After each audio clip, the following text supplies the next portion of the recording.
Inilah saatnya kita akan beranjak ke acara berikutnya, yaitu adalah acara sharing session mengenai tren keamanan siber tahun 2024 dengan narasumber kita, Mbak Nur Imruwatun Sholihat. Nah, kalau saya biasanya manggilnya Mbak Iim, Bapak Ibu gitu. Nah, kalau seandainya kita ngomongin tentang Mbak Iim, tentang CV-nya Mbak Iim ini saat ini sekarang menjadi auditor muda di Inspektorat Jenderal Kementerian Keuangan. Mbak Iim ini bidangnya di bagian IT. Tapi sebenarnya Mbak Iim ini nggak dari baru jadi auditor langsung belajar IT. Ternyata setelah saya cari tahu, ternyata Mbak Iim ini sudah belajar IT sejak tahun 2012, Bapak Ibu. Jadi pertama kali penempatan Mbak Iim ini adalah bergulatnya tuh tentang IT. Jadi sebenarnya dunia IT sudah menjadi sahabatnya Mbak Iim, mungkin kurang lebihnya seperti itu. Nah, dalam menunjang profesinya Mbak Iim sebagai auditor IT, tentunya Mbak Iim ini punya sertifikasi juga Bapak Ibu. Banyak sekali sertifikasi yang menunjang keahlian dan juga profesi Mbak Iim sebagai auditor. Mbak Iim ini punya sertifikasi terkait dengan internal auditing, information system auditing, information system risk and control, cyber security, audit of business continuity management, public procurement, project management, IT governance, IT service management, dan juga computer networking. Banyak banget sertifikasinya dan ditunjang juga dengan pendidikan yang dilakukan oleh Mbak Iim. Mbak Iim memulai pendidikan ini dari diploma 3 stan, sekarang sudah memiliki gelar master dari University of New South Wales dan semuanya Bapak Ibu didapatkan oleh Mbak Iim dengan beasiswa. Nah, saat ini sudah bergabung di tengah-tengah kita, narasumber kita ada Mbak Iim. Mari kita sambut Bapak Ibu Mbak Iim hari ini. Selamat pagi Mbak Iim. Halo Mbak Bintang, selamat pagi. Apa kabar Mbak Iim? Sudah siap untuk penyampaian materi hari ini? Alhamdulillah baik, insya Allah siap. Silakan Mbak Iim, waktu dan layar kami serahkan kepada Mbak Iim untuk menyampaikan materi hari ini. Baik, sekali lagi terima kasih. Assalamualaikum warahmatullahi wabarakatuh. Selamat pagi dan salam sejahtera bagi kita semua. Sebelumnya terima kasih banyak atas kehadiran dari rekan-rekan sekalian. Ini rekan-rekan di MOFCG tentu saja. Dan ini adalah sebuah kehormatan bagi saya untuk menjadi pembicara pertama. Tentu bukan berarti saya yang paling sesuatu ya, tapi karena ini saya aja yang ditaruh di pertama, nanti teman-teman bisa menunggu dan menyaksikan pembicara-pembicara di sharing session selanjutnya yang keren-keren banget. Dan saya cuma ditaruh sebagai pembuka aja ini sebenarnya. Dan semoga nggak nyasar ya hari ini, jadi boleh ke slide judul. Semoga nggak nyasar. Jadi hari ini kita akan bahas terkait dengan tren keamanan siber 2024. Saya rasa ini adalah topik yang sangat relevan untuk dibicarakan di awal tahun. Buat kita tahu apa sih sebenarnya yang akan terjadi kira-kira di tahun 2024 berdasarkan prediksi dari para expert gitu ya. Jadi ini saya mensarikan dari beberapa sumber terkait dengan tren-tren yang akan diperkirakan terjadi di tahun 2024. Tentu ada tren yang baru, ada tren yang berulang gitu ya, karena yang namanya sesuatu tren bisa jadi berulang, setiap tahunnya ternyata terjadi hal yang sama. Jadi nanti mari kita lihat bersama, dan ini adalah tren global ya, jadi nanti kita juga akan coba lihat kalau di Indonesia seperti apa, dan rasanya sepertinya kita di tahun ini gitu ya, dan mungkin dari beberapa tahun terakhir, rasanya kita tuh nggak bisa menutup mata dari ancaman keamanan siber yang ada di mana-mana. Rasanya ada di sekeliling kita, meskipun kita kayaknya merasa, "Oh, saya tuh bukan orang penting kok, data saya mau buat apa?" Gitu, atau sebagainya, tapi ternyata sebenarnya ancaman siber ini mengancam siapa saja yang ada di dunia ini gitu ya, nggak terkecuali kita semua yang ada di sini. Dan tentu saja sebagai bagian dari organisasi gitu ya, organisasi tempat kita bekerja ini, Kementerian Keuangan, juga punya resource, punya data, punya informasi yang sangat berharga yang tentunya kita akan coba bareng-bareng ya, kita lindungi bersama-sama. Dan saya jadi ingat nih, karena bidang saya auditing, jadi, salah satu publikasi yang biasa saya baca di awal tahun adalah publikasinya Gartner. Itu adalah sebuah lembaga riset internasional sorry, dan di sana ditempatkan resiko keamanan siber ini sebagai resiko tertinggi organisasi, gitu ya. Jadi sekarang kalau kita ngomongin resiko apa sih yang paling penting buat organisasi, ternyata hasil risetnya secara global dinyatakan bahwa resiko yang paling berbahaya adalah terkait dengan keamanan siber. Itulah kenapa saya rasa, kita ini adalah forum yang bagus banget ya untuk, kita sama-sama belajar terkait dengan keamanan siber. Boleh next? Tadi juga sudah sedikit disebutkan, identitas saya, silakan kalau mau panggil saya Iim, biasanya dipanggil gitu ya. Tadi saya pegawai Kementerian Keuangan, saat ini bertugas di Inspektorat Jenderal, sebagai auditor yang menangani terkait dengan audit EI. Oke, nah, ini saya membuka dulu dengan satu quote ya. Jadi katanya komputer yang paling aman itu adalah komputer yang tidak dinyalakan, gitu ya. Jadi, komputer yang paling aman adalah komputer yang tidak terhubung dengan jaringan apapun, yang terisolasi dari ancaman eksternal seperti hacking, malware, dan akses yang tidak terotorisasi. Tapi gimana caranya? Gimana caranya kita nggak pernah nyalain komputer kita? Gimana caranya kita nggak pernah terkoneksi dengan jaringan apapun? Kayaknya nggak mungkin ya di masa sekarang kita sebagai individu maupun sebagai bagian dari organisasi ya, itu rasanya tidak mungkin sekali kita tidak terkoneksi dengan jaringan. Karena kita ada proses berbagi resource gitu ya, misalnya data, terus kita berbagi resource bersama lewat server gitu ya, yang datanya kita gunakan bersama. Berarti apa? Berarti kita nggak mungkin ya di masa sekarang ini tidak terhubung dengan internet, tidak terhubung dengan jaringan. Dan bahkan kita sebagai personal nih, nggak usah ngomongin kita sebagai bagian dari organisasi. Jadi kita sebagai personal pun, kita punya devices gitu ya, kita punya, mungkin handphone gitu ya, kita punya tablet, kita punya komputer, yang semuanya itu rasa-rasanya terhubung sama koneksi, internet gitu ya. Jadi pilihan untuk tidak mengambil resiko itu tidak ada rasanya sekarang, gitu ya. Rasanya kecuali kita mau tinggal di hutan, nggak punya apapun gitu ya, nggak punya perangkat apapun, itu baru kita bisa memilih pilihan nggak mengambil resiko. Nah, sekarang karena kita udah memilih nih, jalan yang kita ambil adalah jalan yang punya resiko, gitu ya, makanya memiliki awareness, memiliki kompetensi itu menjadi sangat-sangat penting di era sekarang. Next. Oke, saya mau bahas dulu mungkin dari tren yang tak lekang oleh waktu gitu ya, tren yang akan selalu relevan. Jadi ada tren yang tadi saya sebutkan, ada tren yang berulang, ada tren yang baru gitu ya, dan saya akan coba sebutkan dulu tren apa sih yang sebenarnya, akan berlaku sepanjang masa gitu ya, kecuali mungkin nanti ada perubahan yang sangat-sangat signifikan gitu ya, tapi sepanjang kita bisa melihat masa depan maupun masa ke belakang, ini adalah tren yang sangat relevan untuk kita bahas. Next. Jadi yang pertama adalah kenyataan bahwa kita itu akan semakin terkoneksi. We are more and more connected. Dan secara hipotesisnya itu nggak akan ada jalan untuk mundur lagi ke belakang, untuk semakin tidak terkoneksi, gitu ya. Jadi secara global manusia di dunia ini, karena teknologinya semakin berkembang, seiring berjalannya waktu, tentu kita akan semakin bergantung sama teknologi digital dan juga sistem yang interkoneksi, kita sebagai bisnis maupun sebagai individu, rasanya semakin kita akan butuh untuk terkoneksi. Dalam arti kita akan semakin bergantung sama TI, kita akan semakin bergantung sama informasi yang disediakan di internet gitu ya.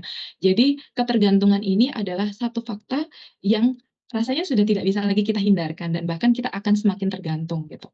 Selanjutnya disebutkan bahwa ada device yang terkoneksi, jadi jumlah device yang terkoneksi di dunia ini ternyata jumlahnya adalah 30 miliar gitu ya. Jadi di tahun ini, tahun kemarin, aduh belum move on ya saya, udah 2024 ternyata, ya. Jadi ya, jadi kalau kita bayangkan gini, jumlah orang itu di dunia ada 8 miliar dan jumlah device yang terkoneksi ada 30 miliar, berarti setiap orang itu kurang lebih punya 3 atau 4 kalau di rata-rata ya, device yang terkoneksi dengan internet gitu. Dan jumlah ini tentu didorong oleh kemajuan teknologi ya. Jadi ada peningkatan jumlah perangkat pintar seperti smartphone, terus perlengkapan rumah yang pintar gitu ya, smart devices yang juga digunakan di industri gitu. Jadi kemajuan teknologi ini menyebabkan kita punya devices yang banyak banget. Itulah kenapa saya sebutkan tadi bahwa kita itu akan semakin terkoneksi.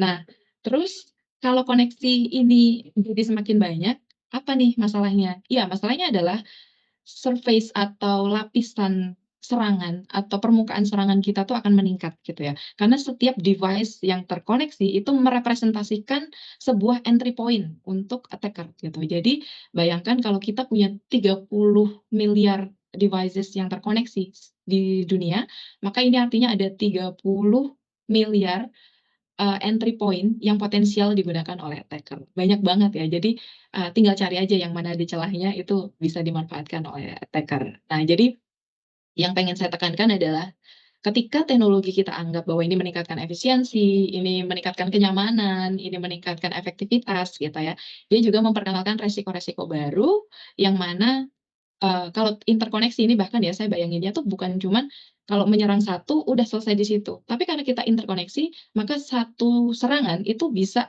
nyebar kemana-mana, merambat kemana-mana gitu ya. Jadi bayangkan ini menjadi sebuah konsep yang super-super penting untuk kita ketahui. Next. Oke, nah ini yang kedua, tadi kan udah disebutkan bahwa kita tuh semakin terkoneksi gitu ya. Dan yang kedua adalah fakta bahwa cyber attack ini atau serangan cyber itu akan meningkat secara eksponensial berdasarkan waktunya. Jadi semakin lama serangan cyber ini akan semakin banyak gitu ya. Dan sama kayak sebelumnya saya sebutkan bahwa secara hipotesis ini tidak mungkin kita mundur lagi. Kita nggak mungkin mengalami penurunan jumlah serangan cyber gitu ya. Dan ini hal yang mengkontribusikan hal tersebut gitu. Kenapa ini terjadi?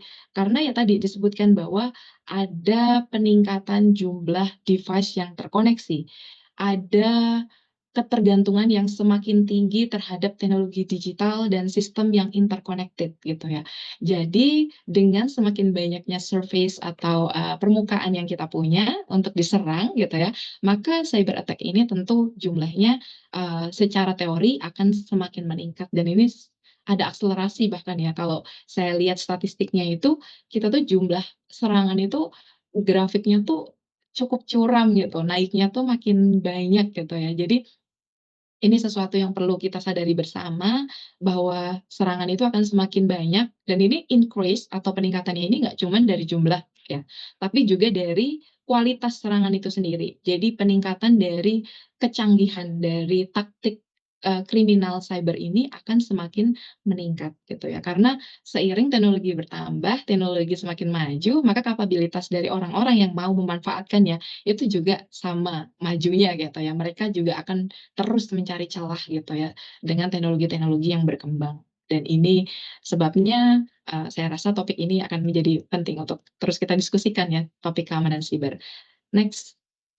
Nah ini jadi, saya akhirnya cari tahu sebenarnya seberapa banyak sih, rate atau tingkat pertumbuhan dari cyber attack yang ada di dunia. Jadi disebutkan ini, dari sumbernya, nanti link dari artikel yang saya kutip ini akan ada di belakang ya. Jadi kalau misalnya nanti teman-teman pengen baca lebih lanjut, nanti akan, bisa lihat di slide-nya yang akan dibagikan oleh panitia setelah ini.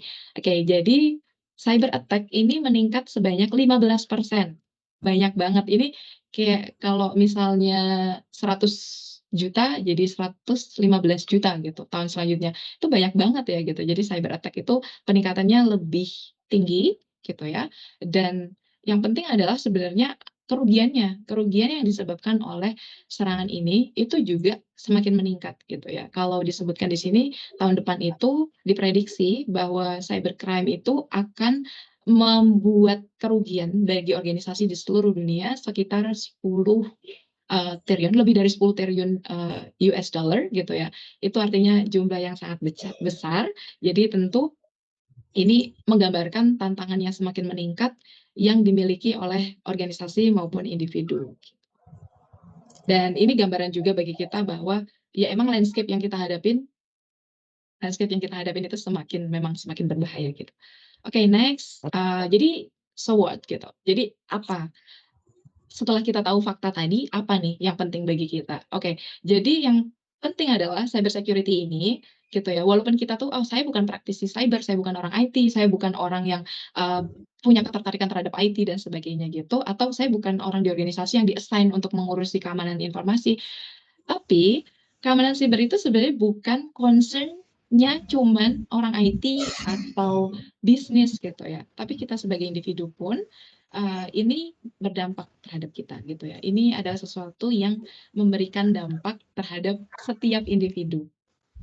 Dan yang kedua adalah karena tadi ada timeless trends, maka saya juga mau menyebutkan yang namanya timeless principles, bahwa fondasi pengetahuan-pengetahuan terkait keamanan informasi yang fondasi, yang dasar gitu ya, yang mungkin kita semua udah tahu kayak CIA Triad gitu ya, bahwa yang kita jaga tuh ada kerahasiaan, integritas, terus availability atau ketersediaan, terus konsep security by design gitu ya, bahwa yang namanya security itu embed dari awal, dipikirkan dari awal, bukan setelah nanti selesai produknya baru keamanannya gimana ya gitu. Jadi itu terus, prinsip lain misalnya least privilege bahwa kita ngasih privilege atau ngasih akses ke seseorang itu serendah-rendahnya bagi orang tersebut untuk bisa melaksanakan pekerjaannya. Jadi jangan diberi lebih dari yang seharusnya gitu ya. Konsep risk management itu juga prinsip yang penting banget. Jadi konsep-konsep dasar gitu ya, itu sangat penting bagi kita untuk diketahui karena itu akan timeless, itu akan terus berguna bagi kita ketika kita memikirkan tentang keamanan informasi. Itu sebabnya kami di MOVCG juga kepikiran bahwa nanti kita mulai dari fondasinya juga ya, jangan kita langsung loncat ke materi-materi yang berat gitu. Next. Oke, sekarang, menuju acara yang inti gitu ya, Cyber Security Trends 2024.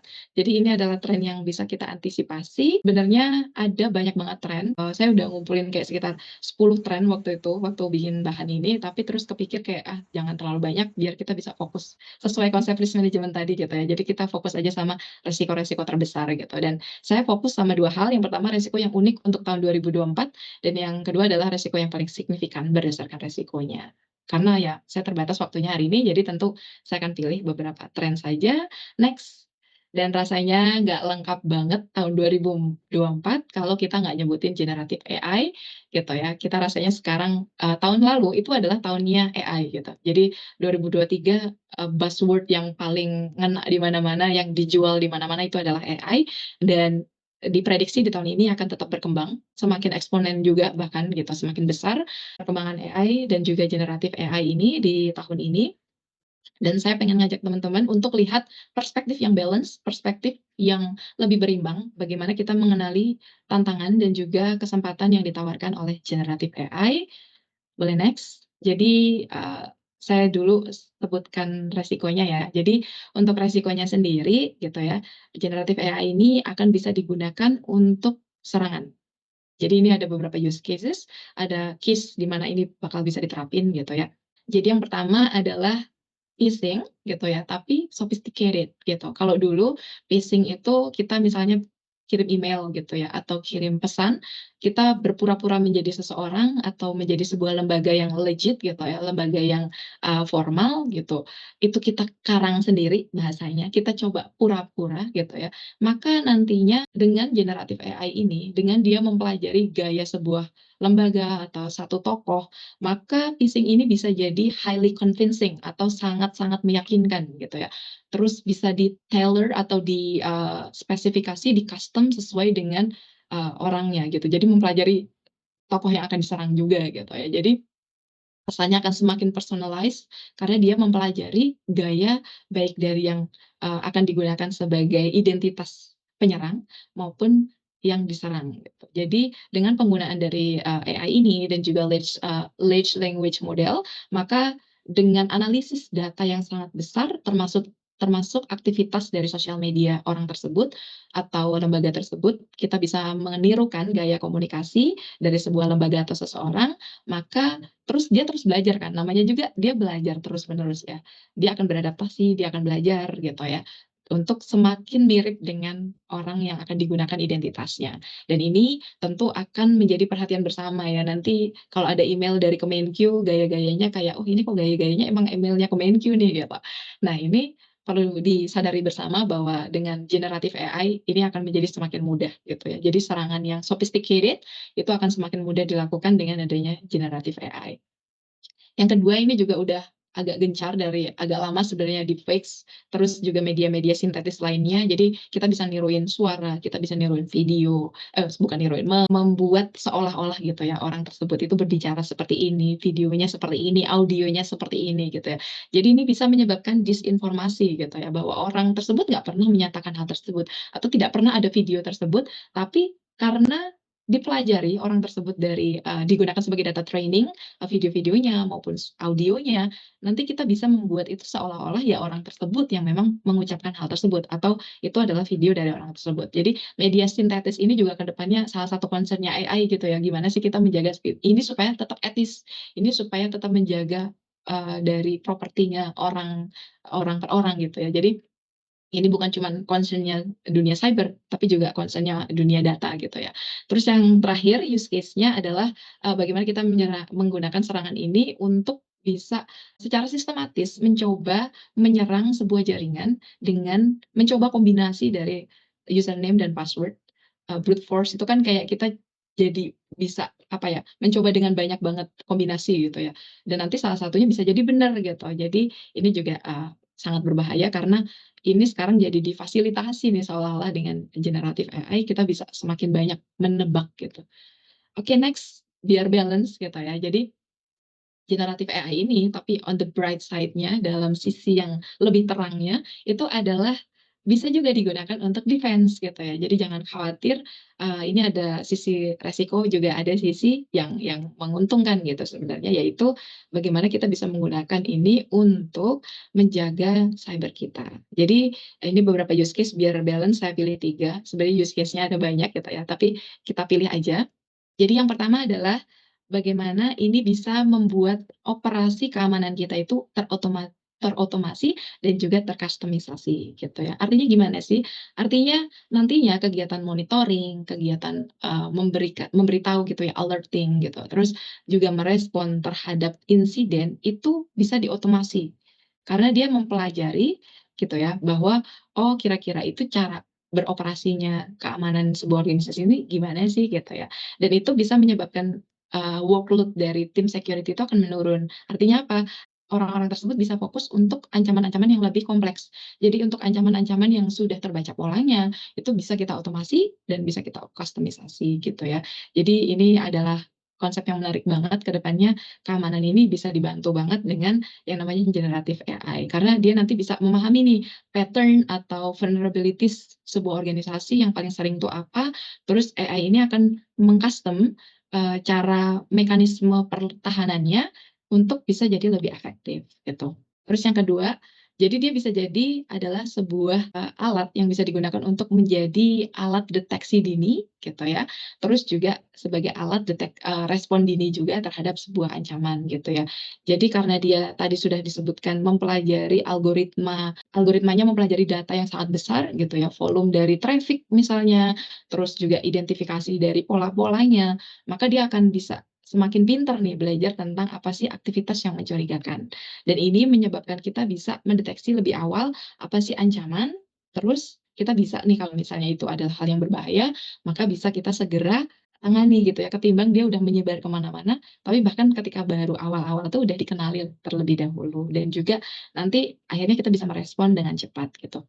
Oke, yang terakhir adalah gimana kita bisa menggunakan predictive analytics gitu ya, dan threat intelligence. Ini juga salah satu tren 2024 itu adalah gimana kita menggunakan threat intelligence gitu. Tapi saya mau bahas dulu kalau dari sisi generatif AI-nya bakal gimana gitu ya. Jadi AI ini karena dia belajar historical data gitu ya, data yang historis, maka dia juga akan bisa memprediksi masa depan menggunakan data-data tersebut untuk memprediksi future events atau kegiatan masa depan, yang artinya apa? Yang artinya nanti kita udah lebih siap nih, karena kita udah bisa kira-kira nih, apa, hal yang akan mungkin terjadi di organisasi kita dari sisi keamanan siber, gitu.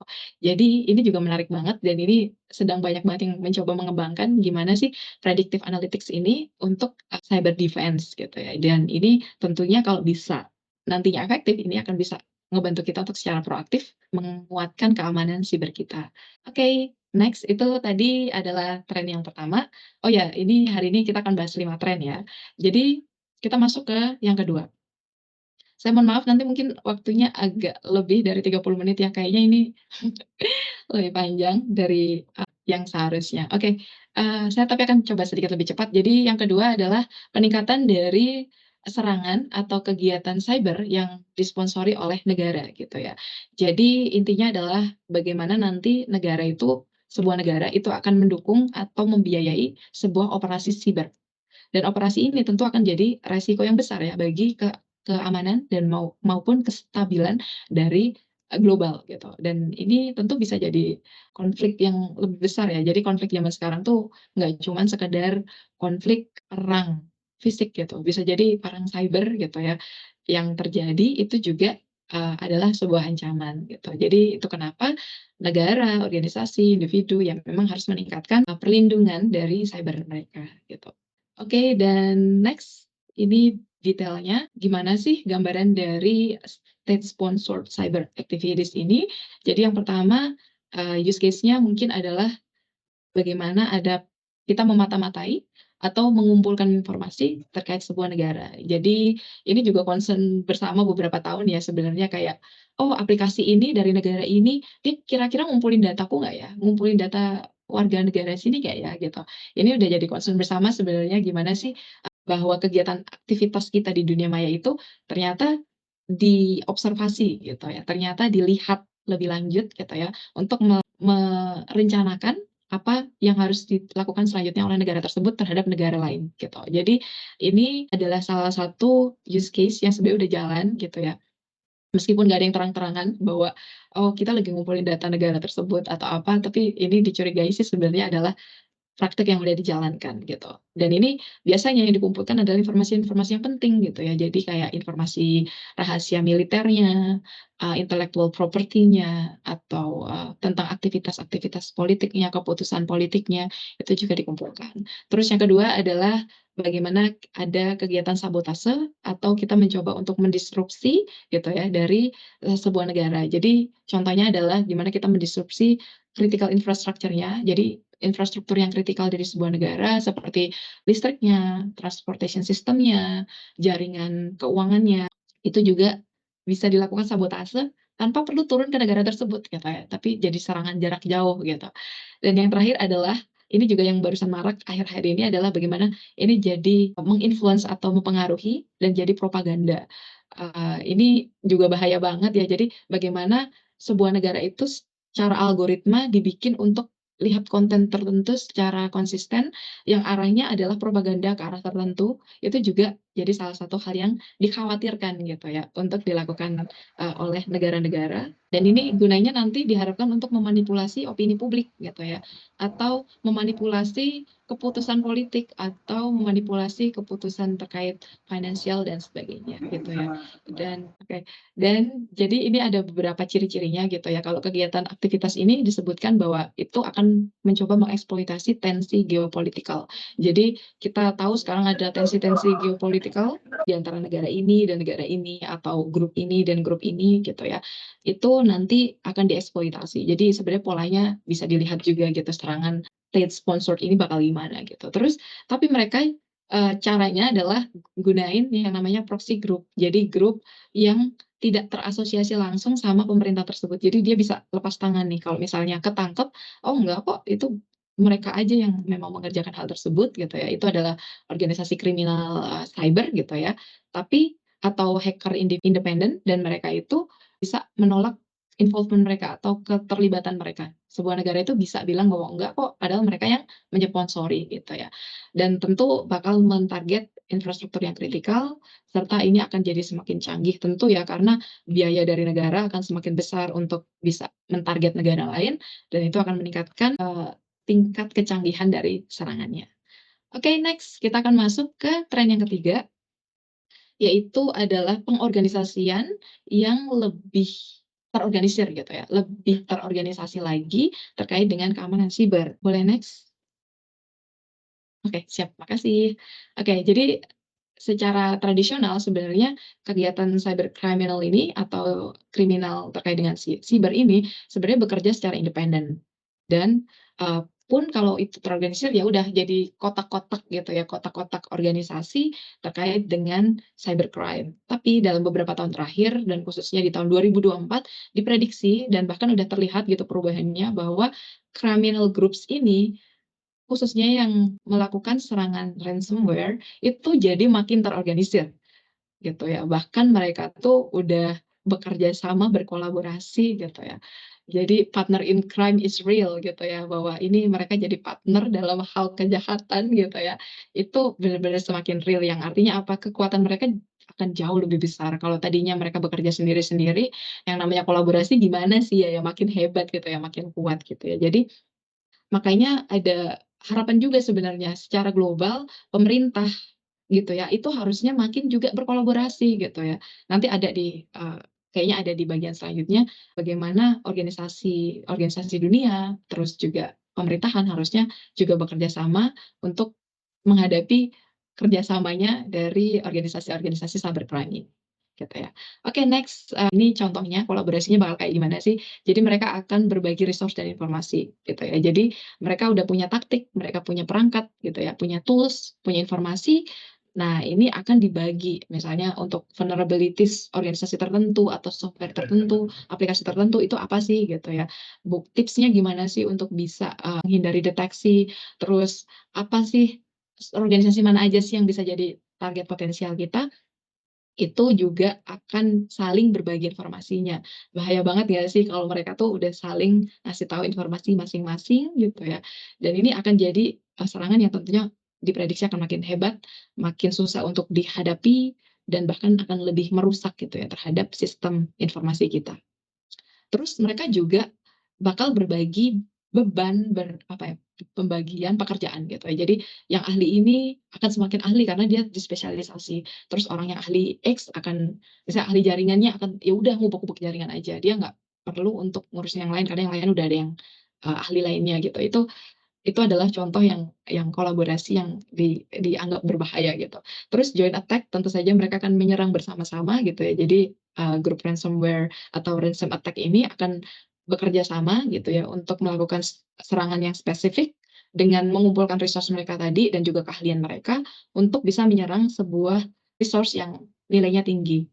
Terus bahkan ini akan jadi komoditi katanya. Diprediksi di tahun depan itu akan jadi ransom as a service gitu. Jadi orang tuh bisa beli kalau mau nih bisa beli kok layanan untuk bisa nyerang gitu ya. Aduh makin bahaya nggak sih? Jadi diperjualbelikan seolah-olah ini kayak hal yang legal untuk diperjualbelikan. Dan tentu terakhir kita juga sering dengar ya tentang bagaimana mereka punya bahkan sebuah tempat untuk saling bertransaksi gitu ya, yaitu dark web dan marketplace-nya. Next, kita akan masuk ke tren yang keempat, yaitu Internet of Things. Tentu karena adopsi IoT ini akan semakin banyak, baik di level personal gitu ya, untuk rumahnya atau di level organisasi untuk industrinya. Ini yang unik adalah IoT ini kayak belum ada keseragaman bagaimana sih harus dijaga keamanannya gitu ya. Bahkan belum kayaknya aspek security-nya tuh belum terlalu dipikirkan gitu. Jadi makanya ketika adopsinya semakin meningkat, terus keamanannya nggak terlalu dipikirkan gitu ya, seperti kayak kalau perangkat-perangkat di rumah yang smart, terus teknologi yang bisa dipakai, terus IoT yang digunakan di industri, itu bagaimana keamanannya? Ternyata kan kurang dipikirkan ya. Nah, di 2024 ini diprediksi akan semakin dipikirkan nih, bagaimana IoT ini nggak jadi permukaan serangan baru gitu ya, atau ya diminimalisasi resikonya terkait ini akan jadi entry point serangan gitu. Dan karena apa? Karena memang IoT ini kan sebenarnya interconnected ya. Jadi tadi disebutkan kalau cuman masuk sebagai entry point bisa menyebar ke yang lain. Jadi ke perangkat-perangkat yang tadinya mungkin cuman perangkat X ya, IoT kita. Terus itu bisa menyebar karena itu ada di satu network gitu ya dengan perangkat-perangkat yang penting gitu. Nah, itulah kenapa walaupun IoT ini kayaknya nggak nyimpan sesuatu yang penting buat kita mungkin gitu, tapi dia bisa merambat ke yang lebih penting gitu. Next-nya jadi nah ini, tadi udah saya sebutkan bahwa akan jadi permukaan serangan itu akan semakin besar, implementasinya semakin masif, tentu akan diprediksi nih di tahun 2024 akan lebih diregulasi gitu ya. Jadi bagaimana untuk memikirkan security by design-nya itu akan dipikirkan di tahun 2024 gitu ya. Yang tadinya mungkin IoT itu jadi kayak perkembangan teknologi yang nggak terlalu dimonitor keamanannya, di tahun ini diprediksi akan will be more regulated, jadi bakal semakin diregulasi dan tadi kalau misalnya para kriminalnya aja bekerja sama, maka perusahaan-perusahaan teknologi ini diprediksi juga akan berkolaborasi dan berbagi informasi tentang bagaimana mengamankan perangkat IoT-nya, bagaimana desain yang aman gitu ya. Jadi kita semua sekarang tuh sebenarnya lagi ke arah kolaborasi gitu ya, baik dari sisi yang baik maupun sisi yang jahat kita tuh lagi bergerak ke arah berkolaborasi. Oke, next.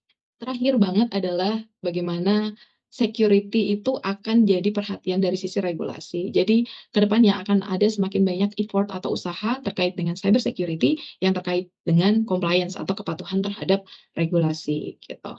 Next, jadi tentu ketika kita ngomongin serangan yang semakin besar gitu ya, baik secara kualitas maupun kuantitas, maka diprediksi di tahun ini akan juga semakin meningkat regulasi terkait dengan cyber baik secara kuantitas maupun secara kualitas gitu ya. Contohnya juga kan AI gitu ya, mulai di Uni Eropa itu udah mulai ada regulasinya gitu dan diprediksi akan menyusul juga di negara-negara lain untuk memperhatikan aspek etis, aspek security, aspek bagaimana sih ini mempengaruhi manusia itu akan dilihat gitu.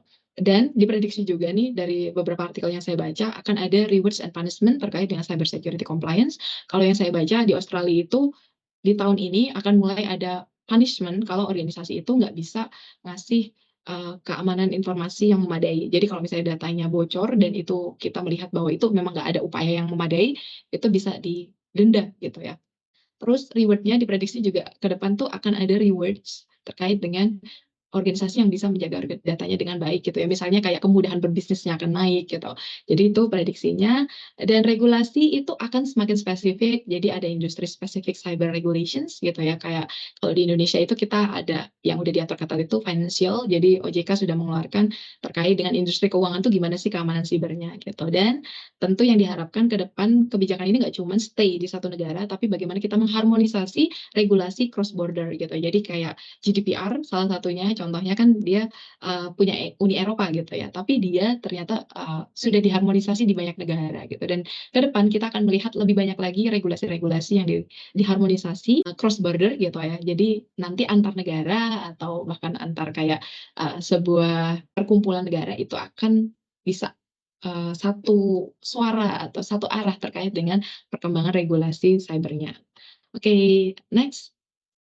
Ini perspektif Indonesia, jadi ada Undang-Undang 27 2022 tentang pelindungan data pribadi, terus di akhir tahun kemarin juga dikeluarkan peraturan presiden terkait dengan strategi keamanan siber nasional, terus juga ada spesifik industri, contohnya adalah SEOJK tahun 2022 tentang ketahanan dan keamanan siber bagi bank umum, nanti juga diprediksi akan industri-industri lain juga akan menyusul gitu ya terkait dengan regulasi. Dan next kita ada so what-nya. So what? Oke, so what? Jadi yang pertama adalah penting banget ternyata bagi kita untuk memprioritisasi edukasi dan juga awareness atau kesadaran terkait dengan cyber security. Jadi rasanya sekarang tuh udah nggak bisa kita nggak memprioritaskan hal ini. Ini udah jadi resiko yang besar bagi organisasi. Itulah kenapa senang banget MOVCG ini bisa jadi wadah, salah satu wadah lah buat teman-teman untuk kita belajar bareng, untuk kita meningkatkan awareness bareng gitu ya. Yang tentu goals-nya kita bisa bantu organisasi kita maupun bantu diri kita juga sendiri gitu ya untuk bisa mengamankan informasi yang kita miliki, data yang kita miliki. Terus yang kedua, nggak lupa dan jangan jangan skip sebenarnya bahwa ketika kita mengembangkan apapun, pikirkan security by design. Jadi desainnya dari awal itu udah di-embed dari awal emang ini penting banget bahwa security itu dipikirin dari awal, bukan cuman nanti tampilannya gimana, nanti interkonektivitasnya gimana. Ya, kita ketika ngimbangin sistem itu kan yang dipikirin gitu ya. Datanya gimana, tapi bagaimana kita juga mempertimbangkan aspek security sedari awal. Yang ketiga adalah bagaimana kita tetap terupdate dengan perubahan-perubahan regulasi, khususnya kalau organisasi kita itu memang organisasi yang highly regulated gitu ya, organisasi yang memang akan dipegang gitu ya, kepatuhannya terhadap regulasi, maka penting banget untuk kita juga tahu apa sih regulasi yang mengikat organisasi kita. Dan terakhir, yang pengen saya tekankan adalah please collaborate and share gitu ya. Kita di sini, kita berkolaborasi, kita berbagi sama-sama gitu ya, supaya kita pintar bareng-bareng, supaya kita berpengetahuan bareng-bareng, supaya kita nanti bisa menghadapi kejahatan yang udah makin terorganisir, ya kita dari sisi defense-nya juga harus makin terorganisir lagi. So that's all from me. Next ini referensinya silakan kalau teman-teman mau baca gitu ya terkait dengan kerugian dari cyber security maupun terkait cyber attack statistics gitu ya. Next saya mengucapkan terima kasih banyak atas kesempatan yang diberikan dan untuk teman-teman yang sudah stay tune, saya mohon maaf kalau ada kekurangan atas materi saya atau penyampaian saya. Saya kembalikan kepada Mbak MC. Terima kasih, Mbak Bintang. Silakan.